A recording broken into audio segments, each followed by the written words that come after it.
Hello students, welcome to Shiny Max 10ஆம் வகுப்பு பயிற்சி 1.2ல் 3வது கொஸ்டின் பார்க்கலாம்.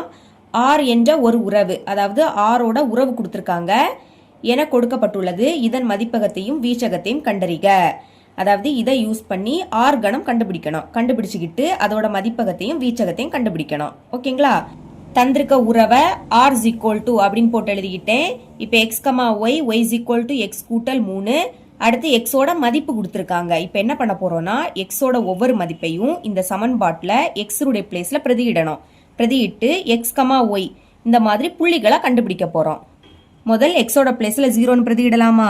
X equal to 0. பாருங்க, ஒய் இஸ் ஈக்குவல் டு எக்ஸோட பிளேஸ்ல 0. அடுத்து பிளஸ் 3. இப்போ 0வையும் 3ஐயும் கூட்டினா 3 தான். புள்ளிகளை எழுதலாம். இங்கே எக்ஸ் இருக்கு, எக்ஸோட மதிப்பு 0. அப்புறம் கமாக்கு அடுத்து ஒய் இருக்கு, ஒய்யோட மதிப்பு என்ன கிடைச்சி? 3. இதே மாதிரி கண்டுபிடிக்கணும். இனி எக்ஸோட பிளேஸ்ல 1ன்னு பிரதியிடலாம். X equal to 1. அப்போ ஒய் இஸ் ஈக்குவல் டு எக்ஸோட பிளேஸ்ல 1 பிளஸ் அந்த 3 இஸ் ஈக்குவல் டு 1ஐயும் 3ஐயும் கூட்டினா 4. ஓகே, எக்ஸோட மதிப்பு 1 கமா ஒய்யோட மதிப்பு 4. இனி எக்ஸோட பிளேஸ்ல 2ன்னு பிரதியிடலாம். X equal to 2. Y is equal to எக்ஸோட பிளேஸ்ல 2 அடுத்து பிளஸ் 3. 2ஐயும் 3ஐயும் கூட்டினா 5. எக்ஸோட மதிப்பு 2 கமாக்கு அடுத்து ஒய்யோட மதிப்பு 5. இனி எக்ஸோட பிளேஸில் 3ன்னு பிரதியிடலாம். X equal to 3, y is equal to எக்ஸோட மதிப்பு 3 ப்ளஸ் 3 இஸ் ஈக்குவல் டு 3ஐயும் 3ஐயும் கூட்டினா 6. எக்ஸோட மதிப்பு 3, ஒய்யோட மதிப்பு 6. இனி எக்ஸோட மதிப்பு 4ன்னு பிரதியிடலாம். X equal to 4, y is equal to எக்ஸோட பிளேஸில் 4 அடுத்து ப்ளஸ் 3 கூட்டுங்க. 4ஐயும் 3ஐயும் கூட்டினா 7. எக்ஸோட மதிப்பு 4, ஒய்யோட மதிப்பு 7. அப்புறம் 5ன்னு பிரதியிடலாம். X equal to 5, y is equal to எக்ஸோட பிளேஸில் இப்போ 5 ப்ளஸ் அந்த 3. 5ஐயும் 3ஐயும் கூட்டினா 8.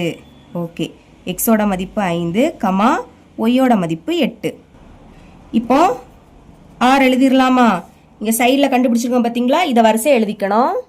முதல் 0,3 எழுதிக்கிறேன். 0,3. அடுத்து 1,4, 1,4. இனி 2,5, 2,5. அடுத்து 3,6, 3,6. இனி 4,7. அடுத்து 5,8. இவ்வளோ தான் வரும். ப்ராக்கெட்டை க்ளோஸ் பண்ணிடுங்க. இனி மதிப்பகத்தையும் வீச்சகத்தையும் கண்டுபிடிக்கணும். ஃபஸ்ட்டு மதிப்பகம் கண்டுபிடிக்கலாம். மதிப்பகம் அப்படின்னாலே கமாக்கா முன்னாடி உள்ளது, அதாவது ஃபர்ஸ்ட் இருக்கக்கூடியது. 0, இங்கே 1, 2, 3, 4, 5 இவ்வளோதான். அடுத்து வீச்சகம் கண்டுபிடிக்கலாம். வீச்சகம்னா கமாக்கா அடுத்து உள்ளது, ரெண்டாவது இருக்கக்கூடியது. சரிங்களா? 3, இங்கே கமாக்கு அடுத்து 4 இருக்கு, இங்கே 5, 6, 7, 8 இவ்வளோ தான் இந்த சம்.